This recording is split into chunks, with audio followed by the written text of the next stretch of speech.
Welcome back. I'm now going to use definite integrals to figure out the areas under a bunch of curves, and if we have time, maybe even between some curves. So let me write down the fundamental theorem of calculus. I know I covered it really fast in the last presentation. Just to make sure you understand this formula, the last couple of presentations were really to give you an intuition for this exact formula. Let's say that big F prime of x is equal to f of x, right? That's also like saying that that's equivalent to saying that f of x, big F of x, is equal to the antiderivative of f of x, right? And the reason why, well, let's just say it's equal. It's one of the possible antiderivatives of f of x, right? Because there's always a constant term here, and you're not sure whether it is. And this is why people tend to use this standard, because we know that f of x is the derivative of big F prime of x.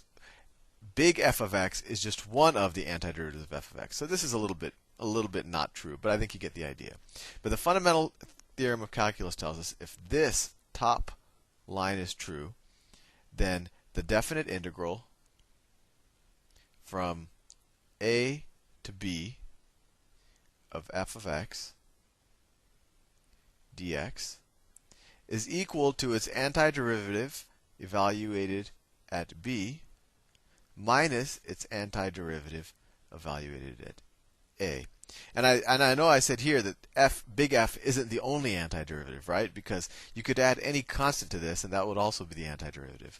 But when you subtract here, the constants will cancel out. So it really doesn't matter which of the constants you pick. The constant actually doesn't matter. So that's why I actually said the antiderivative. But let's apply this. You might be confused right now. So let's say, let me draw a graph.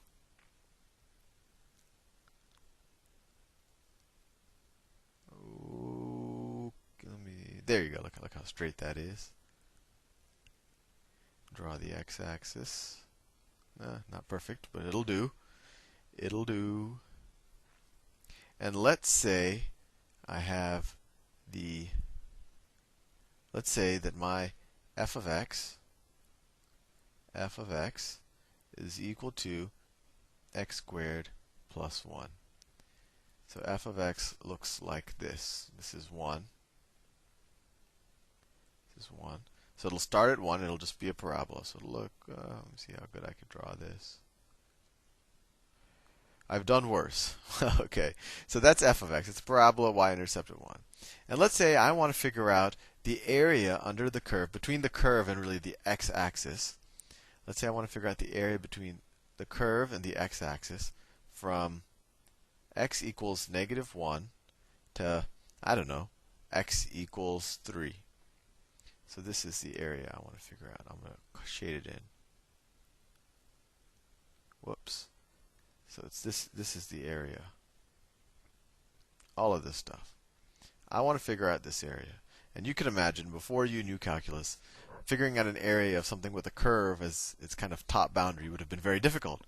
But we will now use a fundamental theorem of calculus, and hopefully you have an intuition of why this works and how the integral is really just a sum of a bunch of little small squares with infinitely small bases. But if you watched the last videos, hopefully that hit the point home. But we'll just mechanically compute, because actually understanding it is a bit harder than just doing it.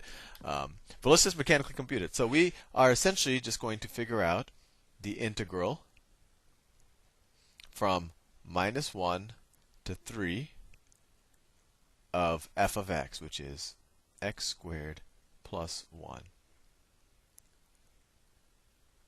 dx. Well, what's the antiderivative of x squared plus 1? Well, this just equals the antiderivative, so it's just x to the third.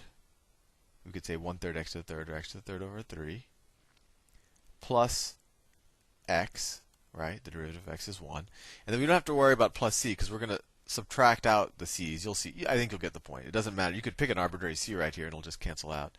And we're going to evaluate that at 3 and -1. And we're going to subtract out big F of -1 from big F of 3. Right? This is just the notation they use. You figure out the antiderivative and you say where you're going to evaluate it, and then this is equal to.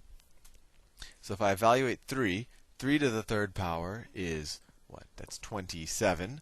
27 divided by 3 is not is 9, and then 9 plus 3 is 12. Right? This is just big F of 3, right? Because I figured out the answer. This is big F. This is big F of x. You can kind of view this as big F of x. Not to be confused with small cursive f of x. This is big F of x. So this is big F of 3. And then from that, we'll subtract big F of negative 1, right? Minus big F of negative 1. And if we put minus 1 here, let's see, minus 1 to the third power is minus 1. So it's minus 1/3. And then plus minus 1, right? So minus 1/3 plus minus 1. I think that's that equals minus 4/3. Correct? I think so. Maybe I'm making a mistake with negative signs. Minus 1/3, minus 1 is minus 4/3, and I'm going to subtract that, right?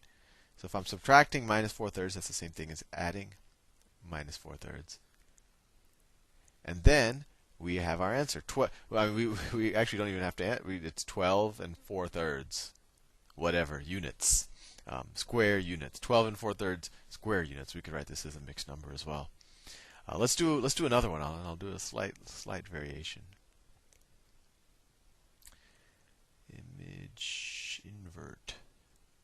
Okay, so let me draw again some coordinates.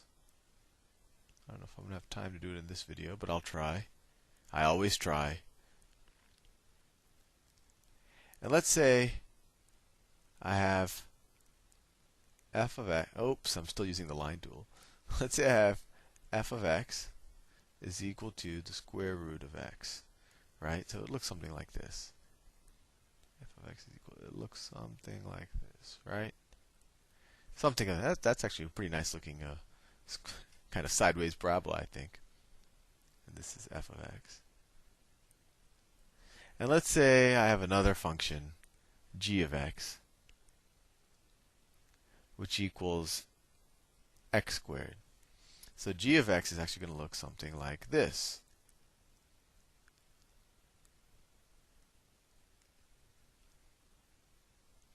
Whoops. I was doing well and then something happened. And of course it'll continue on this side as well, right? Because it is defined for negative numbers. But anyway, my question to you, or my question to myself really, is what is the area between the curves where they intersect right here? So like, what is this? What is this area?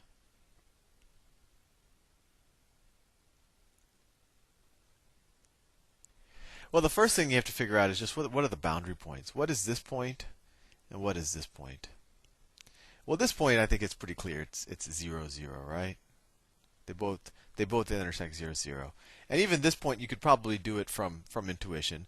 But if you don't I guess want to do it through intuition, you could just set the two equations equal to each other, right? You could say x squared is equal to the square root of x, right? And then you could say, well, you could do a bunch of things. You could square both sides, or well, actually this is the same thing as doing it by intuition. But I think it's pretty obvious that the only places where x squared is equal to the square root of x are the points x equals 0, which we already know, and x equals 1. So this is the point 1, 1, which is true for both of them. And this is more algebra, so I won't go into that in too much detail. I'm kind of running out of time. So we want to figure out the area between these two curves. So what we can do is, maybe you want to pause it and think about it yourself. We can figure out the area under the gray curve. We could figure out this area. So we want to figure out, this is the boundary, right? Between 0 and 1. We could figure out this area, and then we could figure out the entire area under the green curve separately, and then we could subtract the difference, which is exactly how we're going to do it in the next video, because I have run out of time.